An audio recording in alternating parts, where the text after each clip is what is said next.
Hello everybody, my name's Alan Gordon. Welcome to Alan Gordon's studio. I haven't spoken to many of you in a long time, so I wanted to touch base again. I hope you're dealing with this blistering weather, taking care of yourselves, staying cool, and in the best of health, mentally and physically.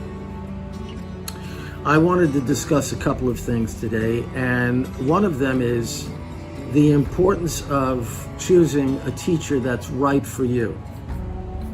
Somebody that resonates for me may not work for you, and that's fine, okay? It's a very individual, subjective choice. But I think there are certain things that have to be in place when you choose a teacher. First of all, teacher must have knowledge of their subject area. Very, very important. Can't do it with smoke and mirrors. They have to be able to communicate that knowledge in a clear and concise way. My job as a teacher is to unconfuse you, to take the complicated and make it understandable. 3, the teacher certainly doesn't hurt if the teacher has a halfway decent personality and has good social skills, interacts well with the students. These are also important requisites for choosing a teacher. And then, of course, you have to audit a class, get the feel of how the teacher interacts with the student interacts with teacher, and is it a relaxed, stress-free environment that you're suited for, and do you feel like this is the technique for you and you can learn being in this class? Obviously. The ultimate goal is for you to learn and to be able to get out and have confidence when you audition and get callbacks and all those things that are so important to people that want to have a career in acting. Okay. Now, the other thing I wanted to discuss today was the Meisner technique. I'm a trained Meisner actor and teacher. And I chose the Meisner technique for me because it was the one that made the most sense to me. It resonated, it was straightforward, and as I've said to my students so many times, it's easy to understand, difficult to master, and that's true of anything. It doesn't matter what you're doing, whether you're a musician or a writer or a director or a dancer, whatever it is, whatever art form that you choose to go into.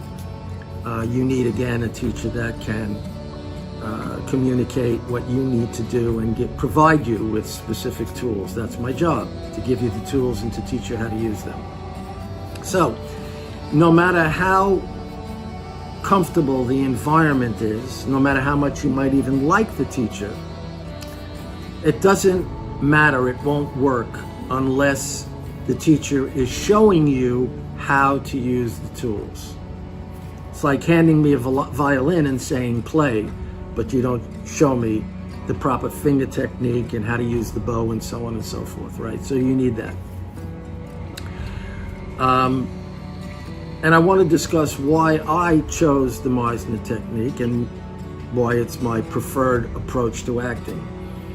Meisner created repetition exercises to teach his students how to remove the thought process from their work so they could react instinctively and impulsively. That is the foundation of the repetition exercise. Focus on what Meisner called the other person, put all your attention on the other person, stay in your repetition, remove the thought process, and slowly but surely you begin to react from instinct. And in order to do that, by the way, in order to react, you have to become an expert listener. And this technique teaches you how to listen on a whole new level, how to block out distractions, how to make the object of your behavior your complete focus. So the Meisner technique, and it's got a number of stages that I won't go into today, prepares you to work on script, auditions, rehearsals, working in front of the camera. It really covers a great deal of territory Now, one of the things Meisner said, of course, is that the words, the script, can be constricting. And we have to learn how to make the words less relevant. Now, what does that mean? Doesn't mean that they're irrelevant, because we need good words. If we're going to give good performances, we need a good script. It starts with a good script. But we don't want to be focused on the words. We don't want to be distracted by the words. We want to know the words like we know our own name, like we know relationships in our lives that we don't have to think about, so that we can now put all of our attention on the other person when we're playing a scene. We can listen. We're not in our heads. We're working in a very organic, visceral way. And in this way, we become better, more spontaneous, alive when we play a scene. Meisner's definition of acting: living truthfully in the given imaginary circumstances. That's our goal. Not to think, not to act, not to fabricate, falsify. We want to authenticate human behavior. And there are very specific tools that we develop which enable us, hopefully, nothing is a guarantee, hopefully, to become good listeners, spontaneous, impulsive actors. Like anything else, you have to have a feel for it. And no teacher can teach you feel any more than any teacher can teach you talent. Certain things are innate, and some people have more, some people have less. But if you've got a little bit of a feel for it, you can learn. As Michael Caine once said, who I feel is a very good actor, he said, whether or not I have talent is beside the point. I'm a professional. I know how to work. And that's very, very important. And that requires skill. And skills you can develop.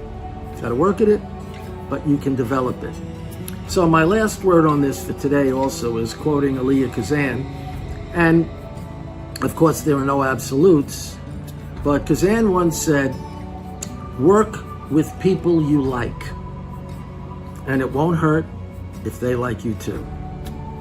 So having said that, I hope you could get a little something out of this, call it a mini orientation.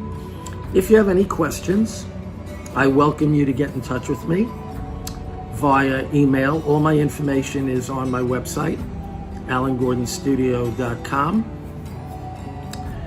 Stay in touch, contact me, as I said, and I'll be more than happy to engage you. If you would like to audit, I allow one free audit to my scene study class and one free audit to my Meisner class. And I also, I would say, insist upon us having at the very least a phone consultation so that we can get a feel for one another. I think it's really important for teacher and student to have a feel for one another. Like the old adage says, when the student is ready, the teacher will arrive. And here I am if you're interested in what I have to order. So what I have to offer. Sorry about my flubs, but I'm not going to edit this. This is it. What you see is what you get today, okay? So please stay in touch. Thanks for taking the time to listen to me today, and I look forward to hearing from you. Have a great day and stay cool. It is a hot one again. Take care.